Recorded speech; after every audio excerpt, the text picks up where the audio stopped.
स्वागत है आपका आपके अपने YouTube channel maths with Ashish sir में। आज हम कक्षा 10वीं के गणित अध्याय 3 दो चरों वाले रैखिक समीकरण युग्म जिसकी प्रश्नावली 3.1 देखेंगे, जिसका हम प्रश्न क्रमांक दूसरा कर रहे हैं। प्रश्न क्रमांक पहला जो है हमें दिया गया है, उसमें हमको पहले रैखिक समीकरण युग्म बनाना है। उसके बाद में हमें दोनों समीकरणों के 2 से 3 हल याद करने हैं और फिर हमें ग्राफ में बनाना है। तो वह जो प्रश्न है परीक्षा की दृष्टि से महत्वपूर्ण नहीं है, इसलिए मैं उस प्रश्न क्रमांक 1 को नहीं करवा रहा हूँ। प्रश्न क्रमांक 2 देखते हैं, क्योंकि इस चैप्टर से जो है हमारा कुल 7 अंकों का आता है। तो 7 अंक में जो है 1 नंबर का ऑब्जेक्टिव आता है, 2 नंबर का एक लघु उत्तरीय प्रश्न आता है और फिर 4 नंबर का क्वेश्चन आता है। तो 2 नंबर का प्रश्न यहाँ से आएगा आपको, या इसके बाद में जो क्वेश्चन करवाऊंगा उसमें से आएगा, और 1 नंबर का ऑब्जेक्टिव जो कि मैंने इसकी पहले वीडियो में बना लिया है, वहीं से 1 नंबर का क्वेश्चन पूछा जाता है। और 4 नंबर का जो प्रश्न है वो प्रतिस्थापन विधि या फिर विलोपन विधि से पूछा जाता है। तो हम देख रहे हैं प्रश्न क्रमांक 2। इसमें क्या बोला है कि अनुपातों a1/a2, b1/b2 और c1/c2 की तुलना कर ज्ञात कीजिए कि निम्न समीकरण युग्म द्वारा निरूपित रेखाएं एक बिंदु पर प्रतिच्छेद करती है, समांतर है अथवा समपाती है। ये हमें बताना है। तो आपके पास यहाँ पर तीनों प्रश्न यहाँ लिखे गए हैं। पहला प्रश्न है, दूसरा और तीसरा। सबसे पहले हम पहला प्रश्न हल करेंगे। पहले प्रश्न में इसका हल, इसमें हमें क्या चीज दी गई है, दिया है 5x - 4y धन 8 बराबर 0। ये हो गया आपका समीकरण नंबर 1।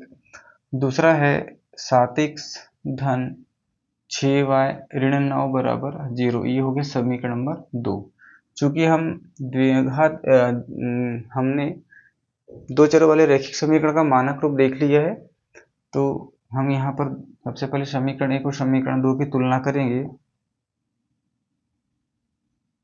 दिए गए समीकरणों की तुलना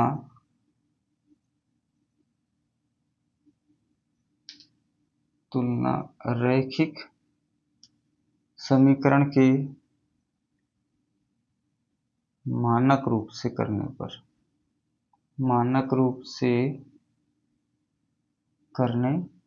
पर ऊपर वाला जो है a1, b1 और c1 का मान होगा, तो यहाँ लिख लेंगे a1 बराबर 5, b1 बराबर -4 और c1 बराबर 8, a2 बराबर 7, b2 बराबर 6 और c2 बराबर -9।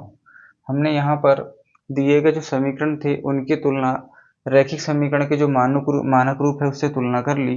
तो पहले वाले समीकरण से हमें a1, b1 और c1 का मान मिल गया, और दूसरे समीकरण से a2, b2 और c2 का मान मिल गया। अब यहाँ पर हम इसे बटे में लिख लेते हैं।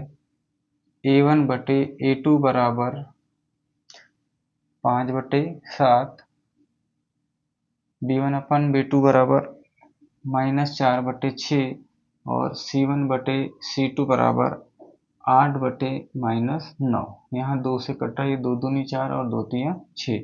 तो आप यहाँ a1/a2 का जो मान है वो 5/7 है, और b1/b2 का जो मान है -2/3 है, और c1/c2 का मान जो है 8/-9 है। तो यहाँ पहला और दूसरा पद आप देख रहे होंगे, तो आपको दिख रहा होगा चूंकि a1/a2 बराबर नहीं है b1/b2 के, ये 5/7 है और ये -2/3 है। और जब a1/a2 बराबर नहीं होता है b1/b2 के, तो रेखाएं कैसी होती है, एक बिंदु पर प्रतिच्छेद करती है। तो इसका आंसर हो जाएगा, अतः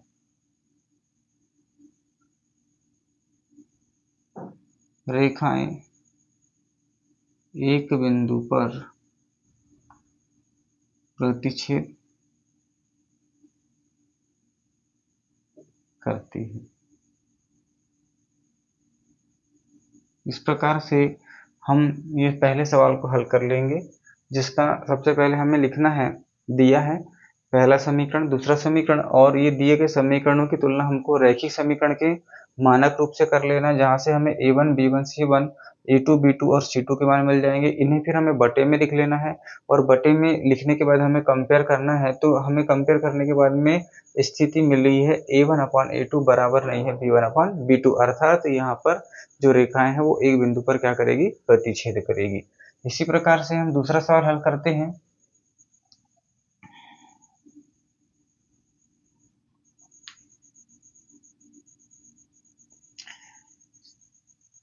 दूसरे सवाल में समीकरण दिया गया है 9x धन 3y धन 12 बराबर 0, ये हो जाएगा आपका समीकरण नंबर 1।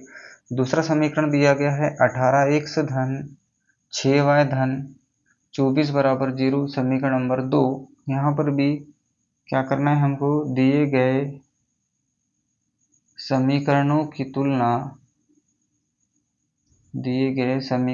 तुलना रैखिक समीकरण के मानक रूप से करने पर, मानक रूप से करेंगे तो हमें यहाँ A1 बराबर 9, B1 बराबर 3 और C1 बराबर 12 मिल जाएगा।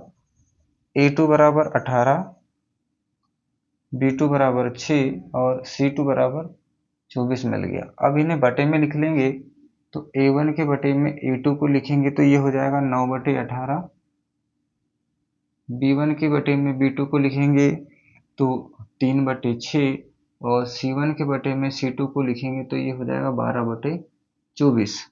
यहाँ कट रहा है, देखो 9 एकम 9, 9 दूनी 18, 3 एकम 3, 3 दूनी 6 और 12 एकम 12, 12 दूनी 24। अर्थात तीनों में 1/2, 1/2, 1/2 आ रहा है, यानी तीनों मान बराबर है। तो हम लिखेंगे चूंकि A1/A2 बराबर है B1/B2 बराबर है C1/C2 के, तो तीनों जब बराबर होते हैं तो रेखाएं कैसी होती है, समपाती। अतः रेखाएं समपाती है। ये हो जाएगा इस प्रश्न का आंसर। इस प्रकार से आप दूसरे प्रश्न को हल कर लेंगे। इसी प्रकार से तीसरा प्रश्न देखते हैं।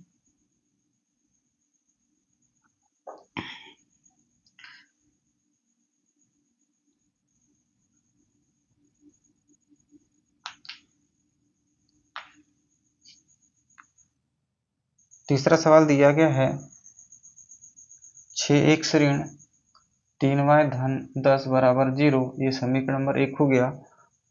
2x ऋण y धन 9 बराबर 0, ये समीकरण नंबर 2 हो गया। यहाँ पर भी सेम दिए गए समीकरणों की तुलना रैखिक समीकरण के मानक रूप से करेंगे तो A1 का मान 6, B1 का मान -3 और C1 का मान 10 मिल जाएगा। इसी प्रकार से A2 का मान 2, B2 का मान -1 और C2 का मान 9। यहाँ पर कुछ नहीं है, मतलब एक है, तो हमें A1 का मान 6, B1 का मान -3 और C1 का मान 10 मिल गया। A2 का मान 2, B2 का मान -1 और C2 का मान 9 मिल गया। अब इन्हें बटे में लिख लो। A1/A2 बराबर हो जाएगा 6/2, B1/B2 बराबर हो गया -3/-1 और C1/C2 बराबर हो गया 10/9।